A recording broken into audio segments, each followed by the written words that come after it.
Hello students, આજે આપણે આપણું પ્રકરણ નંબર 10 જે છે રેખાઓ એ સ્ટાર્ટ કરીશું. ઓકે, તો રેખાઓની વાત કરીએ તો સૌથી પહેલાં તો કે રેખા વિશે ઘણી બધી વસ્તુઓ જે છે તમે લોકો ઓલરેડી જોઈ ગયા છો, રાઈટ. કે તમને લોકોને ખબર છે કે રેખાનું સમીકરણ કયા ટાઈપનું હોય છે. તમને લોકોને ખબર છે કે આપણે નોર્મલ રેખાનું સમીકરણ દર્શાવવું હોય દ્વિપરિમાણમાં તો શું છે, ax plus b y plus c is equals to 0.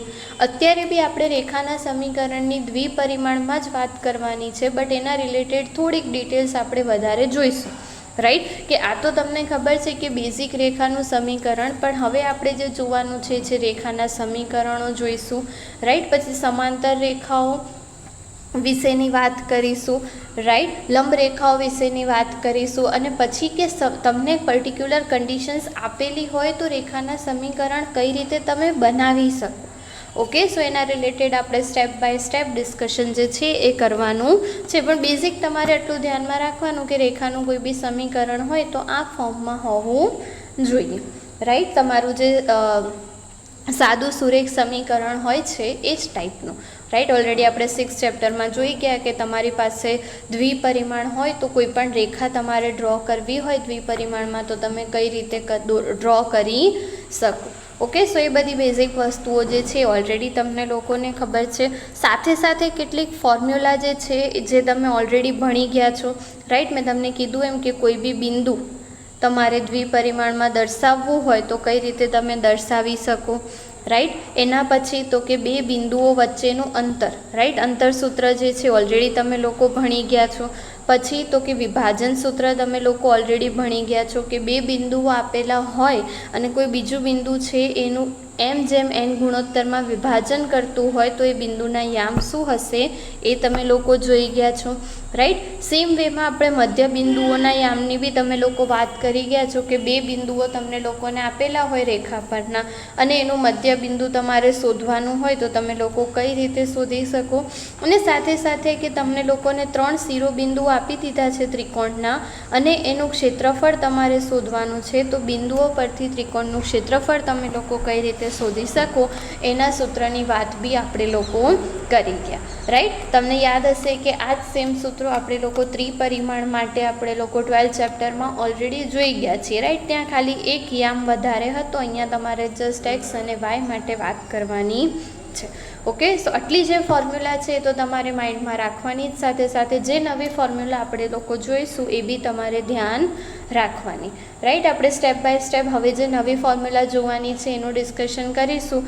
તમારે પ્રૂફ નહીં પણ તમારે ખાલી શું કરવાનું છે કે ફોર્મ્યુલા જે છે એ જ ધ્યાનમાં રાખવાની છે, બિકોઝ આપણે જ્યારે सम्स કરીશું ત્યારે એનો યુઝ કરીશું. તો તમારે ખાલી શેના ઉપર વર્ક કરવાનું, સૂત્ર પર, કે દરેક પર્ટિક્યુલર કન્ડિશન માટેનું સૂત્ર તમને લોકોને ખબર હોવી જોઈએ, રાઈટ. આપણે પહેલાં ટોપિકથી સ્ટાર્ટ કરીએ તો તમને લોકોને શું કહી દીધું છે કે સૌથી પહેલો ટોપિક તમને આપ્યો છે કે કોઈપણ રેખાનો ઢાળ. તો કોઈપણ રેખાનો ઢાળ તમારે શોધવો હોય તો સૌથી પહેલાં તો આપણે કે ખૂણા માટે ઢાળ શોધીશું, રાઈટ. કે તમને લોકોને કોઈ રેખા એલ આપી છે તો એ રેખા જો એક્સ અક્ષ સાથેનો ખૂણો, એક્સ અક્ષ સાથે કોઈ ખૂણો બનાવતી હોય, રાઈટ. તો એ ખૂણામાં તમે લોકો tan અપ્લાય કરો તો તમને શું મળી જશે, આપેલી રેખાનો ઢાળ, રાઈટ. કે સપોઝ તમારી રેખા છે એ એક્સ અક્ષ સાથે થીટા ખૂણો બનાવે છે તો એ થીટા પર તમે tan અપ્લાય કરશો તો તમને લોકોને શું મળી જશે કે જે રેખા એલ છે એનો ઢાળ, રાઈટ. કે કેટલી રેખા જે છે તમારી નમેલી છે એનો ઢાળ તમારે શોધવો હોય તો તમે આ ફોર્મ્યુલાથી શોધી શકો, રાઈટ. સો તમારે અહીંયા શું ધ્યાનમાં રાખવાનું કે થીટા તમને લોકોને આપેલું છે, રાઈટ. એ થીટા જેટલા ખૂણે તમારી રેખા એલ હોય અને એનો એક્સ અક્ષ સાથેનો ખૂણો થીટા હોય, રાઈટ. અને તમારે ઢાળને તમારે ઓલવેઝ શેનાથી દર્શાવવાનો છે, સ્મોલ એમથી, રાઈટ. તો સ્મોલ એમ વડે જો તમે ઢાળને દર્શાવો તો તમારો ઢાળ જે છે શું થઈ જશે, tan થીટા.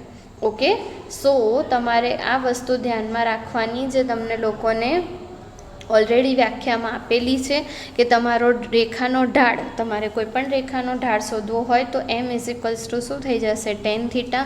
પણ મસ્ટ કે તમારું થીટા જે છે 90 અંશ ના હોવું જોઈએ, રાઈટ. અને બટ ઓબ્વિયસ છે કે 90 અંશ પર તમારી રેખા હશે તો ત્યાં તમને કોઈ ઢાળ મળવાનું જ નથી. ઓકે, એ વસ્તુ તમને લોકોને ખબર છે, સો આટલી વસ્તુ તમારે ધ્યાનમાં રાખવાની. કોઈ પણ રેખાના ઢાળ માટેનું સૂત્ર તો તમારે શું રાખવાનું, m=tan θ. રાઈટ. એના પછીની કન્ડિશન્સ તમારે ઢાળ માટે જોવાની છે કે કોઈ પણ બે બિંદુઓ આપ્યા હોય તો એ રેખાનો ઢાળ, કે કોઈ પણ રેખા તમને આપેલી છે એના ઉપરના બે બિંદુઓ આપ્યા છે, સપોઝ P અને Q, રાઈટ, જેના કોઓર્ડિનેટ્સ છે x1 y1 અને x2 y2. તો આવા કોઈ બે બિંદુઓ આપ્યા છે અને એ કેસમાં તમારે ઢાળ શોધવાનો છે આપેલી રેખા Lનો. તો તમે કઈ રીતે શોધી શકશો? તો એ માટે તમારી પાસે બે ઓપ્શન છે કે બંને કેસ કે જ્યારે તમારું થીટા લઘુકોણ હોય, રાઈટ, અને બીજો કેસ તમને લોકોને આપ્યો છે કે જ્યારે તમારું થીટા જે છે એ ગુરુકોણ હોય.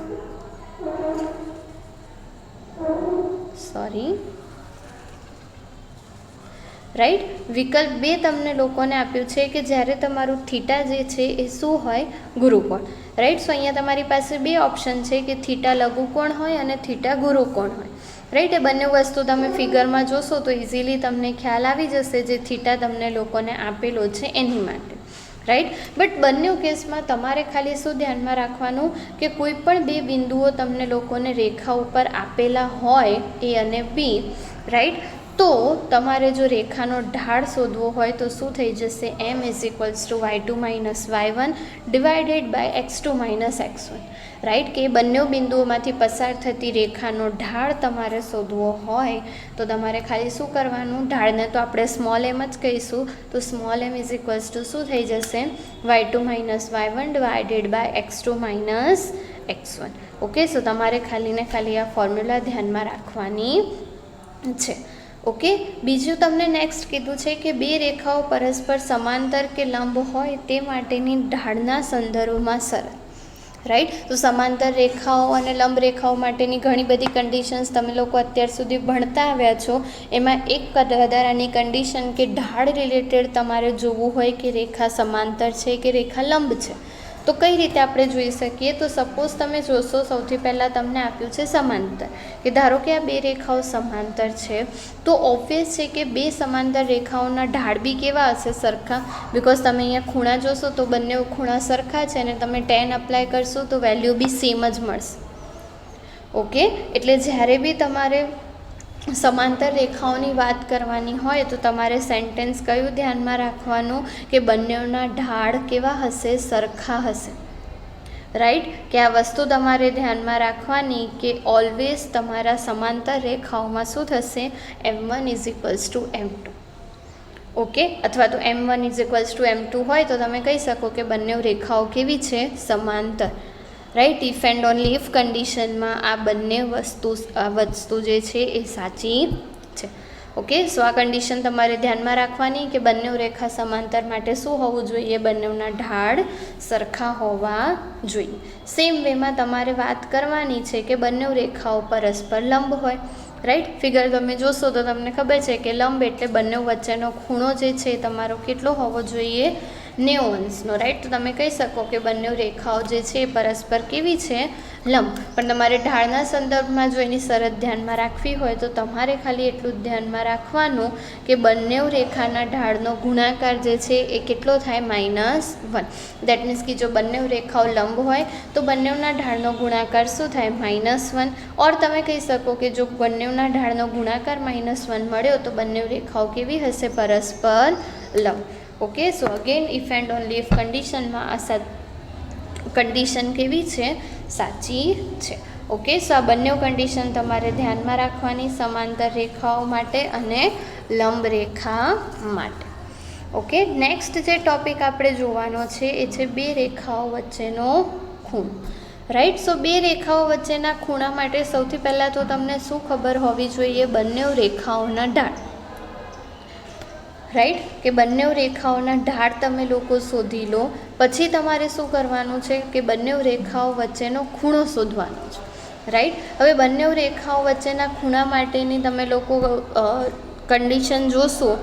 રાઈટ. તો અહીંયા બી તમારી પાસે બે કેસીસ હશે. અહીંયા બી તમારે tan અપ્લાય કરવાનું છે. તો tanનું સૂત્ર તમે લોકો અપ્લાય કરશો તો બહુ આપણે પ્રૂફમાં નહીં જઈએ, પણ જસ્ટ થોડું ઘણું ડિટેલ્સ ધ્યાનમાં રાખજો કે tan માટેનું સૂત્ર જે છે એમાં તમે ઢાળની કિંમતો મૂકશો, tan α1 tan α2 રાઈટ. સો તમને આ ટાઈપની એક ક્વોન્ટિટી મળશે કે m2 - m1 / 1 + m1 m2. ને ઓબ્વિયસ છે કે તમારું જે છેદ છે કેવું હોવું જોઈએ, નોન ઝીરો, તો જ તમારું આ ઢાળ જે છે એ વ્યાખ્યાયિત થશે. ઓકે. સો તમારે ખાલી ને ખાલી કેટલું ધ્યાનમાં રાખવાનું છે કે જ્યારે બી તમારી પાસે બે રેખાઓ વચ્ચેનો ઢાળ શોધવાનો હોય તો આ ધન હોય કાં તો ઋણ હોય, રાઈટ. અને એના માટે થીટા અને ફાઈ, લઘુકોણ, ગુરુકોણ, લઘુકોણ, એટલું જ ધ્યાનમાં રાખવાનું, રાઈટ. બટ આપણે જ્યારે tan શોધીશું તો આપણે ડાયરેક્ટ શું કરી દઈશું કે લઘુકોણનું માપ આપણે મોસ્ટલી ધ્યાનમાં રાખીશું. કદાચ ક્યાંક જરૂર પડે તો ગુરુકોણ માટેની વાત કરીશું, રાઈટ. ગુરુકોણ માટે જસ્ટ તમારે શું કરવું પડશે, 180 - થીટા, રાઈટ. આપણે હમણાં જ ફિગરમાં જોયું. સો તમારી વચ્ચે તમારે શું ધ્યાનમાં રાખવાનું કે જો બે રેખાઓના ઢાળ તમને લોકોને આપી દીધા હોય m1 અને m2, અને બંને વચ્ચેના લઘુકોણનું માપ જો તમને લોકોને થીટા આપ્યું હોય તો તમારે ખાલી ને ખાલી શું ધ્યાનમાં રાખવાનું છે, tan થીટાની ફોર્મ્યુલા. કે tan થીટા જે છે એ શું થઈ જશે તો કે માનાંકમાં m2 - m1 / 1 + m1 m2. માનાંક એટલા માટે કે અહીંયા તમને ઋણ વેલ્યુ બી મળી શકે, તો એ રીતે તમારે કેલ્ક્યુલેશન કરવાની થશે.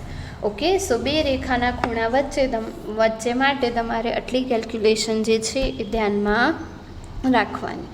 ઓકે. સો આ વાત થઈ ગઈ બે રેખાઓ વચ્ચેના ખૂણા માટેની. હવે જે તમને લાસ્ટ ટોપિક આપ્યો છે શું છે તો કે 3 બિંદુઓની સમરેખતા, રાઈટ. તો 3 બિંદુઓની સમરેખતાનો મતલબ શું છે કે ત્રણેય બિંદુઓ સમરેખ હોવા જોઈએ. સમરેખનો મતલબ તમને લોકોને ઓલરેડી ખબર છે, એક જ રેખા પર, રાઈટ. સો ઢાળના રિલેટેડ તમારે જો સાબિત કરવું હોય કે 3 જે બિંદુઓ છે એ સમરેખ છે કે નહીં, દેટ મીન્સ કે આવી રીતે એક જ રેખા પર આવેલા છે કે નહીં, તો એના માટે તમારે ખાલી ને ખાલી શું ચેક કરવાનું કે એબીનો ઢાળ બરાબર બીસીનો ઢાળ થાય છે કે નહીં, એટલું જ ચેક કરવાનું છે. જો એબીનો ઢાળ બરાબર બીસીનો ઢાળ થાય તો તમે કહી શકો કે તમારા જે આપેલા 3 બિંદુઓ છે એ કેવા છે, સમરેખ છે. જો આ કન્ડિશન સાચી ના હોય તો તમે કહી શકો કે આપેલા જે બિંદુઓ છે એ કેવા છે, સમરેખ નથી. ઓકે. સો જ્યારે બી તમને સમરેખતાની વાત કરવામાં આવે તમારે ખાલી આ એક જ કન્ડિશન ચેક કરવાની થશે, બીજી એક બી કન્ડિશન્સ તમારે ધ્યાનમાં રાખવાની નથી. ઓકે.